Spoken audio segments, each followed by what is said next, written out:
You are not required to marry me." Rosalind Whitmore's voice trembled despite her effort to sound composed. Rain battered the narrow window behind her, rattling the glass like impatient fingers. "I release you from my brother's dying request." Across the small boarding room, the Duke of Ashworth did not move. Water dripped steadily from the hem of his dark greatcoat onto the warped wooden floor. He had clearly walked through the storm instead of waiting for a carriage.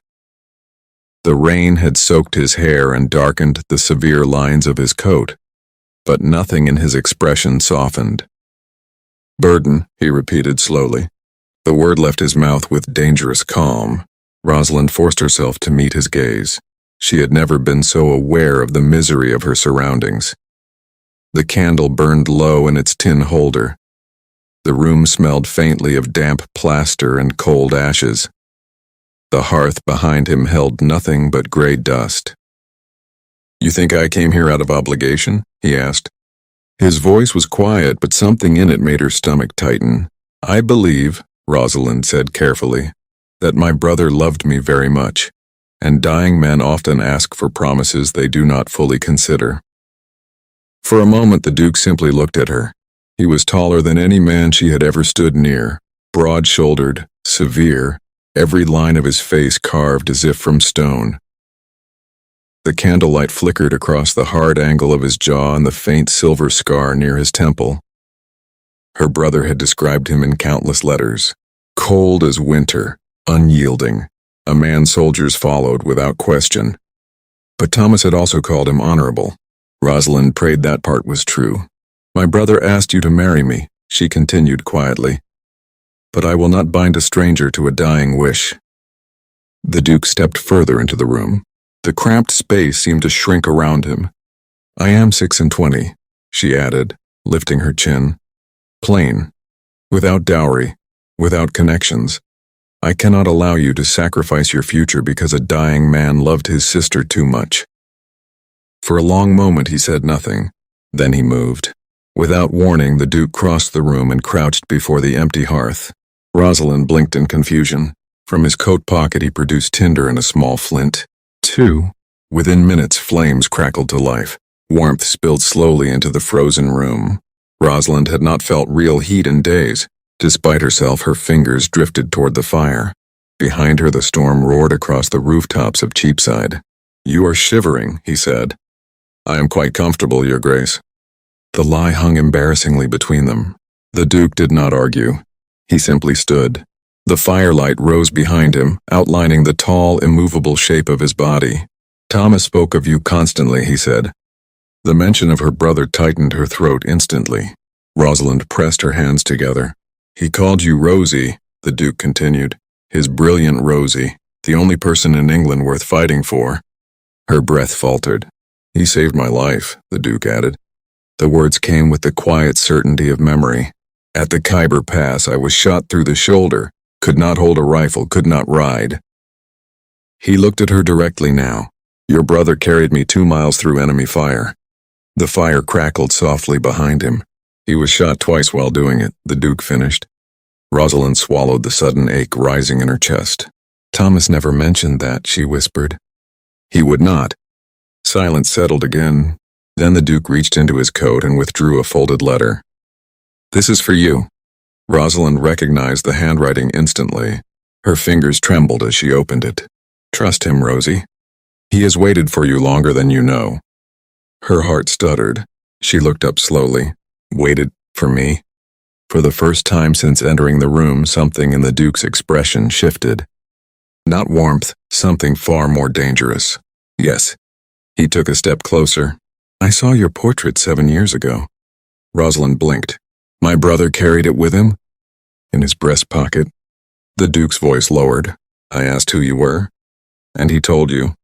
"He told me," the Duke said quietly, "about the sister who had been treated like a servant in her own home." Rosalind felt heat rush to her cheeks. "He told me," the Duke continued, "about the woman who deserved the world and had been given nothing." His gray eyes did not leave her face, and then I looked at the portrait.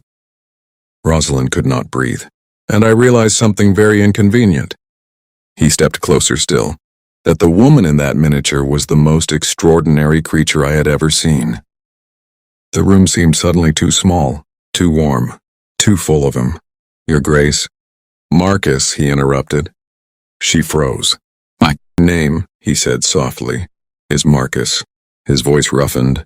And when your brother asked me on his deathbed to marry you, Rosalind's pulse thundered. I said yes. She shook her head slowly. That is impossible. He moved even closer. You think I agreed out of debt? Why else? Because, he said quietly, I have spent 7 years wondering what your voice would sound like. Rosalind's breath caught. And now that I have heard it, his hands curled slowly at his sides. I find I cannot imagine leaving this room without you. The rain hammered the window again. Rosalind's world tilted. You cannot mean to marry me, she whispered. The Duke of Ashworth held her gaze. Then, to her absolute shock, he dropped to his knees. For several long seconds, Rosalind Whitmore could not move. A duke, one of the most powerful men in England, knelt before her on the rough floorboards of a rented room that smelled faintly of damp and candle smoke. The fire crackled behind him. Rain lashed the window, and the Duke of Ashworth remained perfectly still. Marry me, he said. The words were spoken without flourish, without poetry.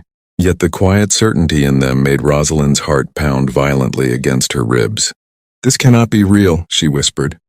Marcus Ashworth lifted his eyes to her face. Up close she saw what the dim candlelight had hidden before. The exhaustion in his expression. The faint shadows beneath his eyes. The deep lines carved into a face far too young to carry such severity. I assure you, he said calmly, nothing in my life has ever been more real. She shook her head. You do not know me. I know enough. You know a portrait. I know a woman who has survived 26 years of neglect with more dignity than most ladies display with a fortune. His gaze softened almost imperceptibly, and that is enough for me to begin. Rosalind clasped her hands tightly together. You are offering me a life I cannot accept. Marcus did not stand. Explain. I would forever be a reminder of a promise made beside a dying bed. I have carried that promise willingly, but you would regret it. The faintest shadow of amusement crossed his mouth. I regret many things in my life, Miss Whitmore. This will not be among them. You cannot know that. I can. His voice lowered. Because I agreed before Thomas asked. Her breath caught. I agreed the moment I saw your face 7 years ago. Silence swallowed the room. Rosalind stared at him as if he had spoken madness. You have imagined me, she said quietly. Invented someone who does not exist. Marcus finally rose to his feet. The motion was fluid, controlled, like a soldier rising from the ground after battle. I imagined a woman who was kind, he said. He stepped closer. I imagined someone brave. Another step. Part 3. Someone capable of loyalty. He stopped before her. Now I meet a woman who would rather freeze in poverty than accept help she believes she has not earned. His gray eyes searched hers, and I find the reality considerably more compelling than the fantasy. Rosalind felt heat rise beneath her skin. You are speaking recklessly. I rarely do. You have known me less than half an hour. Marcus tilted his head slightly. You have known me just as long, he replied. That is not the same. No. His gaze darkened. You have far less to lose. She hesitated. That unfortunately was true. 3 days. In 3 days she would be forced from this room. 3 days before hunger and desperation decided the rest of her life. Marcus watched the realization cross her face. I am not asking for love, he said quietly. Her eyes flickered toward him again. I am asking for time. Time? A year. She frowned slightly. A year in my household as my wife. The word echoed strangely in the small room. If after that time, he continued, you find that my presence offends you, you may leave with a settlement large enough to live however you choose. Rosalind blinked. You would grant me freedom? Yes. And your reputation? He gave a faint shrug. My reputation is already considered alarming. She almost smiled. Almost. You are serious. I always am. She studied him carefully. You would share a home with a woman who might never love you? Marcus held her gaze steadily. I have waited 7 years to meet you. His voice softened. I believe I can endure 12 months. The sincerity in his words unsettled her far more than arrogance would have. Rosalind turned toward the fire, staring into the flames. Her entire life had been shaped by caution, by humility, by the quiet understanding that she was unwanted. Yet here stood a man offering her a future she had never dared imagine. You are very certain of yourself, she said slowly. I am certain of you. You barely know me. I know your brother trusted you with his final breath. Marcus stepped closer again, and I know that when you told me I was free to leave, you meant it. His voice dropped lower, which tells me more about your character than any season in London ever could. The fire popped loudly behind them. Rosalind exhaled slowly. Then she turned back to him. If I accept, she said carefully, I will not be a silent ornament in your house. His brow lifted. I intend to manage your estates, learn the accounts, understand the tenants. The corner of Marcus's mouth moved. Excellent. You are not offended? I am relieved. Relieved? Yes. He folded his arms loosely. I have no interest in marrying a decorative fool. Rosalind stared at him. You are an extraordinary man, Your Grace. His expression sharpened. Marcus. She hesitated. Then quietly. Marcus. Something flickered in his eyes. Good, he murmured. The storm outside began to ease. Rosalind drew a slow breath. Then she said the words that would change everything. Yes. Marcus froze. The silence between them stretched dangerously thin. You will marry me? Yes. For the first time since entering the room, the Duke of Ashworth looked genuinely shaken.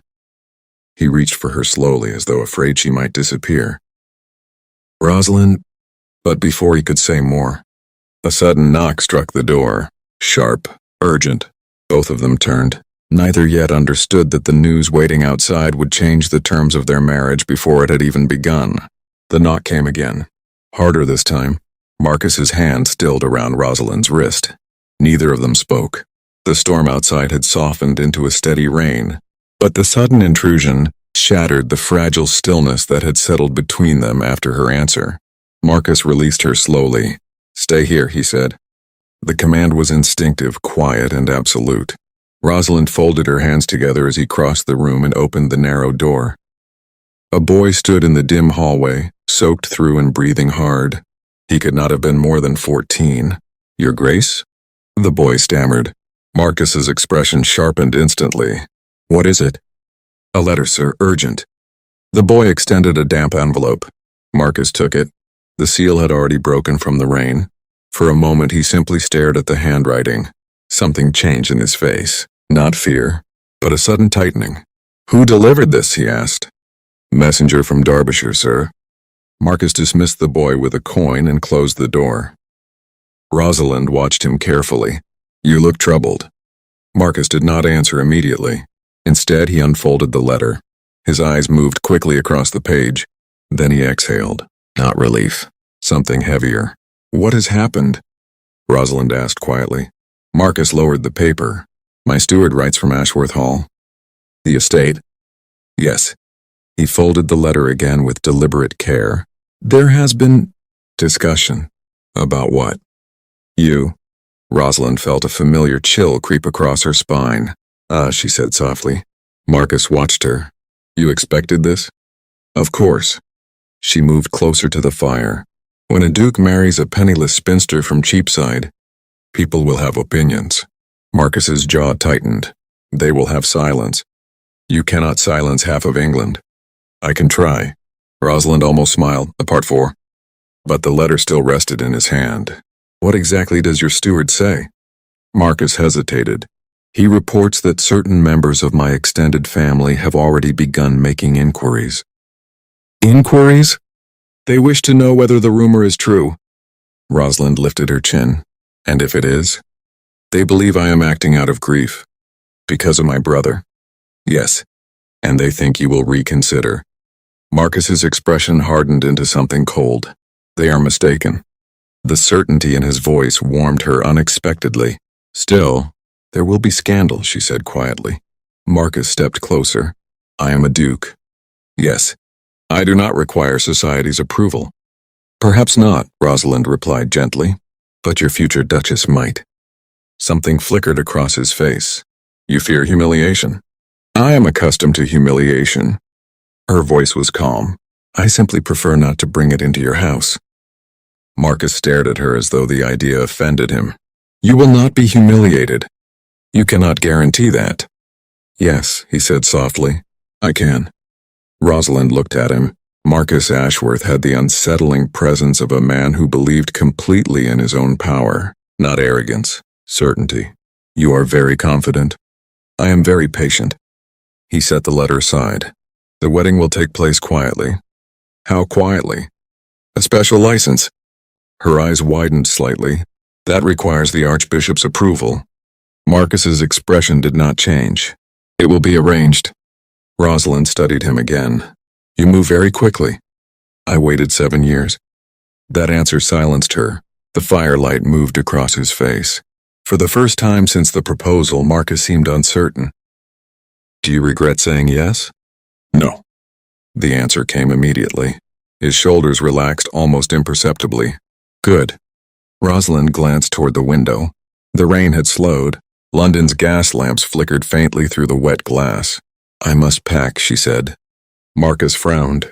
Pack? I was told this morning that I must vacate this room in 3 days. Marcus went completely still. 3 days? Yes. She said it simply. I have already sold my shoes to pay for another week's rent. The silence that followed was dangerous. Rosalind watched something dark ignite behind his gray eyes. You sold your shoes. It seemed practical. Marcus crossed the room in 2 strides. Before she could react, he knelt. Not ceremoniously this time, simply dropped to one knee. Then he lifted the hem of her worn skirt just enough to see her bare feet against the cold boards. His jaw tightened. Christ. Your Grace. Marcus. His voice was low, rougher now. You have been walking the streets of London barefoot. It is hardly unusual for a woman in my circumstances. Marcus rose slowly. Every line of his body had hardened. That ends tonight. I do not expect... Oh, you will never again sell anything simply to survive. His voice had become dangerously quiet. Rosalind had the sudden feeling that he was speaking less to her than to the entire world that had failed her. I will not permit it. She swallowed. You cannot rewrite the past. No. Marcus looked down at her with a strange intensity. But I can control the future. For a moment neither of them spoke. Then unexpectedly Rosalind laughed softly. Marcus blinked. You find this amusing? No. Her eyes shone faintly. I find you astonishing. His expression shifted. Something warmer. You will become accustomed to me. I doubt that very much. Marcus studied her for a long moment. Then he said quietly, I hope you never do. And for the first time since he entered the room, Rosalind felt something unfamiliar stirring beneath her fear. Not security, something far more dangerous. Hope, but neither of them yet understood that the greatest test of that hope had already begun. 3 weeks later, the bells of Ashworth Hall rang across the Derbyshire hills. Rosalind Whitmore stood in the ancient chapel beside the man who had changed the course of her life with a single knock on a door. The chapel was centuries old. Stone walls climbed toward a vaulted ceiling darkened by time. Beeswax candles flickered along the aisle, their soft glow reflecting in the polished marble tombs of Ashworth ancestors who had ruled this land long before Rosalind had been born. The scent of white roses filled the air. Marcus had ordered them cut that morning from the winter gardens. She stood beside him in ivory silk. The gown had been made in Bond Street only days earlier, its fabric smooth and luminous beneath the candlelight. A delicate veil rested against her shoulders, and sapphires, Ashworth family jewels, glimmered softly at her throat. She hardly recognized herself, but Marcus had not taken his eyes off her since she entered the chapel. Not once. The vicar cleared his throat gently. Your Grace? Marcus seemed to return from some distant thought. Yes. Rosalind felt the warmth of his gaze as the ceremony began. The words of the marriage service echoed through the quiet chapel. Duty, honor, fidelity, promises spoken by countless couples before them. Yet when Marcus repeated the vows, his voice carried something deeper than ceremony. Risolvi.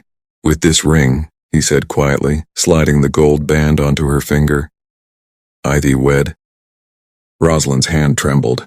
The ring felt warm. Real. The vicar finished the final blessing. You may kiss your wife, your grace. Marcus hesitated, only a heartbeat. Then he lifted her veil. His hand was steady as he touched her cheek, but his eyes, those storm-gray eyes, held something that made her breath catch, not triumph, relief. He kissed her gently, soft, almost reverent. When he stepped back, the small gathering of witnesses applauded politely. The Countess of Petton smiled approvingly. Marcus's steward bowed his head. The marriage was complete. Rosalind Whitmore was now the Duchess of Ashworth. Yet the true weight of that transformation did not settle until later that evening. The wedding guests had departed. Ashworth Hall had grown quiet. Fires burned in every hearth, casting warm light across the enormous drawing room where Rosalind now stood beside the tall windows. Snow had begun to fall across the estate gardens. Behind her, Marcus poured 2 glasses of brandy. You should sit, he said. I am perfectly well. You have endured a wedding, an entire household of curious servants, and 3 hours of introductions to relatives who pretend to be pleased. His voice softened. You may sit. She allowed herself a small smile. Very well. Rosalind lowered herself onto the sofa. Marcus handed her the brandy. Their fingers brushed. A brief contact, yet the warmth lingered longer than it should have. For several moments neither spoke. Then Marcus cleared his throat slightly. There is something you should understand. Rosalind looked at him. About marriage. His expression had grown serious again.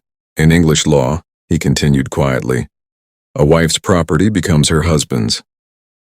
She nodded. I know. Any income you earn is legally mine. I know that as well. Marcus studied her face. And yet you still married me? Rosalind held his gaze. You offered me freedom after a year. Yes. And I believed you meant it. Marcus looked almost startled. I do. She nodded once. Then I trust you. Something moved behind his eyes. Something complicated. But before he could answer, a knock sounded at the door. Marcus frowned. At this hour? The housekeeper entered with a letter on a silver tray. For the Duchess. Rosalind froze. The Duchess? Mrs. Oldworth smiled kindly. Yes, Your Grace. Rosalind accepted the envelope slowly. The seal broke easily beneath her fingers. She unfolded the letter, and the color drained instantly from her face. Marcus stepped forward. What is it? She handed him the page. He read it once, then again. When he finally looked up, his expression had turned to ice. It appears, he said softly, your stepmother has heard about our marriage. Rosalind closed her eyes briefly. And? Marcus handed the letter back. She is coming to Ashworth Hall. Rosalind read the final line again. Her stepmother's elegant handwriting seemed to mock her. I will be bringing Sophia with me, of course. Marcus watched her carefully. You are very calm. I expected this. Yes. His jaw tightened. But I did not. Rosalind looked up slowly. What do you mean? Part 5. Marcus's voice became dangerously quiet. It means, he said, that Lady Whitmore has decided to insult my wife in my own house. The air in the room seemed to shift. Rosalind suddenly remembered every cruel word her stepmother had ever spoken, every humiliation, every dismissal. And now that same woman was arriving at Ashworth Hall, Marcus's home. Marcus stepped closer. You need not worry. She lifted her chin. I am not worried. His brow lifted slightly. No? Rosalind folded the letter neatly. Marcus, she said calmly. If my stepmother wishes to see what became of the girl she discarded. Her eyes gleamed faintly. Then I believe we should welcome her. Marcus studied her for a long moment.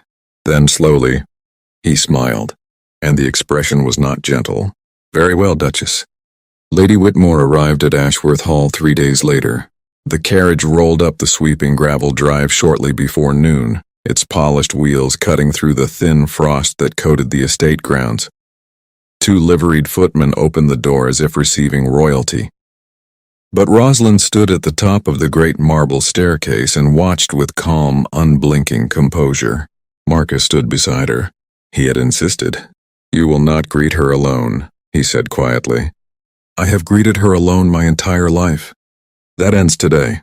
His hand rested lightly at the small of her back, a gesture subtle enough for propriety, but firm enough to remind anyone watching exactly where she stood now.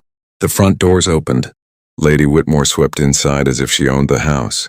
She wore lavender silk trimmed with fox fur, her posture elegant, her expression carefully pleasant.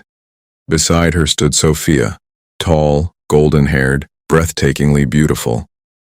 The contrast between the sisters could not have been more striking. Rosalind felt the familiar flicker of old insecurity rise in her chest. Sophia had always been the daughter displayed to the world. Rosalind had been the one kept quietly in the shadows. But that life was over. Lady Whitmore stopped at the foot of the staircase. For a moment she simply stared. Rosalind descended slowly. The sapphire necklace at her throat caught the light with every step. By the time she reached the final stair, the transformation was impossible to ignore. She was no longer the girl her stepmother had dismissed. She was the Duchess of Ashworth. Lady Whitmore recovered quickly. "My dear Rosalind," she said with syrupy sweetness. "How extraordinary." Rosalind inclined her head. "Lady Whitmore." Sophia curtsied respectfully. "Your Grace." Marcus watched the exchange with the calm patience of a general observing enemy movements across a battlefield. Lady Whitmore's gaze shifted toward him. "Your Grace, I cannot express how shocked we were to hear the news." Marcus's expression remained polite. "I can imagine. It must have been terribly sudden." "It was." Lady Whitmore folded her hands delicately. "Which is precisely why I wished to visit." Rosalind already knew what was coming. Her stepmother's voice softened further. "You see, I feared this marriage may have been impulsive." Marcus's eyes hardened slightly. "Impulsive?" "Yes," Lady Whitmore continued smoothly. "My late stepson was clearly very dear to you. Grief can influence even the wisest decisions." The insult hung politely in the air. Marcus did not respond immediately. Instead, he turned slightly toward Rosalind. "Duchess," he said quietly, "would you prefer to continue this conversation privately?" Rosalind met his gaze. "No." She looked back at her stepmother. "I believe the entire house may listen if they wish." Lady Whitmore blinked. "Rosalind, you misunderstand me. I merely wish to ensure that the Duke fully understands the circumstances of your upbringing." Marcus's voice became almost conversational. "I assure you I understand them very well." Lady Whitmore's smile tightened. "I only mean that Sophia, for example, has had the benefit of a proper London season, a refined education, and considerable social preparation."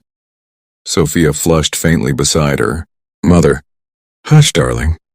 Lady Whitmore continued. "A duke's household can be very demanding." Marcus took one slow step forward. "Indeed." Lady Whitmore brightened slightly, mistaking his tone. "And of course, if your Grace ever felt that the match was unsuitable." "Unsuitable." Marcus repeated the word softly. Rosalind felt the subtle shift in the air, the dangerous calm she had begun to recognize. Lady Whitmore continued boldly. "There are always ways to correct unfortunate decisions before they become permanent." Marcus smiled. It was not a pleasant smile. "Lady Whitmore," he said quietly, "are you suggesting I should replace my wife?" The room went perfectly still. Sophia's eyes widened in horror.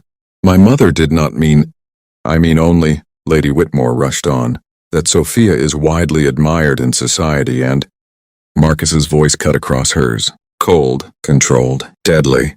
"My wife," he said slowly, "is the Duchess of Ashworth." Every word landed like a hammer. "She will remain the Duchess of Ashworth." Lady Whitmore opened her mouth again. Marcus did not allow her to continue. "And if anyone," he added softly, "ever suggests otherwise in my presence again," his gray eyes turned to steel, "they will regret it." The silence that followed was absolute. But Rosalind suddenly realized something far more unsettling. Marcus's anger was not fading. It was growing, and she was not entirely certain she could control what he might do next. The silence in the entrance hall stretched unbearably. Lady Whitmore's carefully practiced smile faltered. Sophia looked mortified, but Marcus Ashworth did not move. His hand remained steady at Rosalind's back, the warmth of his palm radiating through the silk of her gown like a quiet promise. or perhaps a warning. Lady Whitmore attempted a brittle laugh. My goodness, Your Grace, there is no need for such severity. I merely meant— You meant, Marcus said softly, to humiliate my wife in her own home. The calmness in his voice made the accusation far more terrifying than anger would have. I would never— You did. Rosalind felt the tension in the room rising dangerously. Marcus, she said quietly. He did not take his eyes off Lady Whitmore. Yes? Perhaps we should continue this conversation in the drawing room. Marcus's jaw tightened slightly, but after a moment he inclined his head. Of course. The servants moved silently as the small party relocated. Within minutes they sat around the great marble fireplace of Ashworth Hall's drawing room. Tea appeared. No one touched it. Lady Whitmore composed herself again. Your Grace, I fear there has been a misunderstanding. Marcus leaned back in his chair. Explain it. My concern is only for your reputation. Rosalind nearly smiled. Marcus did not. My reputation, he said slowly, survived the Afghan campaigns. His gray eyes hardened. I suspect it will survive my marriage. Lady Whitmore's fingers tightened around her teacup. You must admit the circumstances are unusual. They are. A duke marrying a woman who has never even attended a proper London season. Marcus turned his head slightly. His gaze settled on Rosalind. Does that trouble you? No, Rosalind replied calmly. It does not trouble me either. Marcus looked back at Lady Whitmore. There, the matter appears settled. Lady Whitmore's patience snapped. Your Grace, you cannot seriously expect society to accept this without question. Marcus's expression shifted. For the first time, the cold aristocratic mask slipped slightly. Lady Whitmore, he said quietly. Society does not question me. The words landed like a verdict. Sophia lowered her eyes.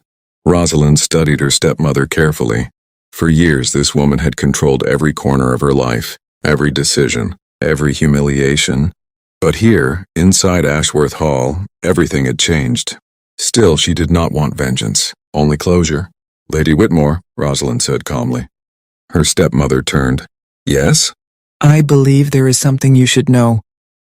Marcus glanced at her with curiosity. Rosalind folded her hands in her lap. My husband's solicitor recently reviewed several financial documents belonging to my late father's estate. Lady Whitmore went very still. Sophia looked confused.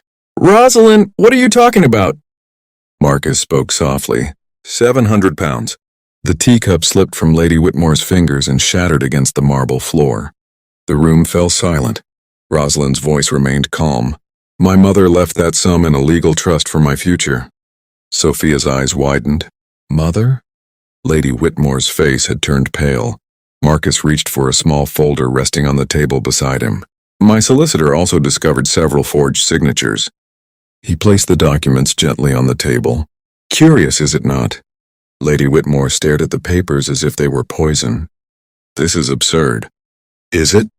Marcus's voice remained dangerously quiet. Forgery is a criminal offense. Sophia gasped. Mother, you didn't— Lady Whitmore stood abruptly. You have no proof.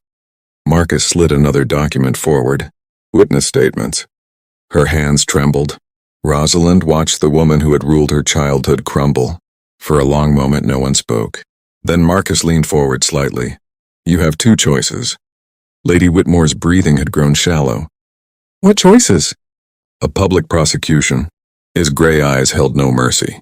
Or a private resolution. The room seemed to shrink. Sophia whispered. What does that mean? Marcus's voice was calm. It means Lady Whitmore repays every stolen pound. He paused, with interest. Rosalind felt the shift in power settle around her like armor. Lady Whitmore looked up slowly. You would destroy us. Marcus's answer came without hesitation. You destroyed her first. The silence that followed felt like the edge of a blade. But Rosalind suddenly realized something else. Marcus was not finished, not even close, and what he intended to do next might shock all of them. The silence after Marcus's words felt suffocating. Lady Whitmore stood frozen beside the fireplace, her elegant posture collapsing beneath the weight of the truth now laid bare before witnesses. Sophia's face had gone white. You stole from Rosalind? She whispered. Lady Whitmore did not answer. Marcus's gaze remained fixed upon her. 700 pounds, he said quietly, taken over 8 years. His tone was calm, but the quiet fury behind it was unmistakable. That money would have given her independence. Rosalind watched the scene unfold with a strange, distant clarity. For most of her life, she had imagined confronting her stepmother. She had imagined anger, tears, accusations. But now, standing beside the man who had just dismantled Lady Whitmore's lies with surgical precision, she felt none of those things, only relief. Sophia slowly turned toward her. Rosalind, I swear to you I had no idea. I know. The sincerity in Rosalind's voice startled her. Lady Whitmore finally spoke. This is revenge. No, Marcus replied softly. This is accountability. Lady Whitmore's eyes flashed with desperate calculation. You would truly prosecute a widow? Marcus's gaze did not waver. I would prosecute a thief. The air in the drawing room grew dangerously still. Lady Whitmore's shoulders sagged. What do you want? Marcus leaned back slightly. Repayment of the stolen funds.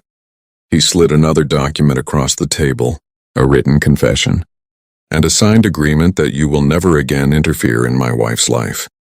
Rosalind noticed the subtle shift. My wife, not Miss Whitmore, not even Duchess, his wife. Lady Whitmore stared at the document.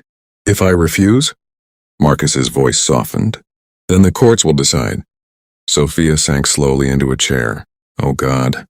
Several long seconds passed. Then Lady Whitmore picked up the pen. Her hand trembled as she signed. The scratching sound of ink across paper echoed loudly in the room. When she finished, Marcus folded the document neatly. It will be delivered to my solicitor. Lady Whitmore did not look at Rosalind again. She simply walked toward the door. Sophia hesitated. Then she turned back. I am sorry, she said quietly. Rosalind studied her stepsister. For years, Sophia had been the favored child, the beautiful daughter. Yet now she looked just as wounded by Lady Whitmore's cruelty. You were a child, Rosalind replied gently. Sophia's eyes filled with tears. Then she followed her mother out. The door closed, and the house fell silent.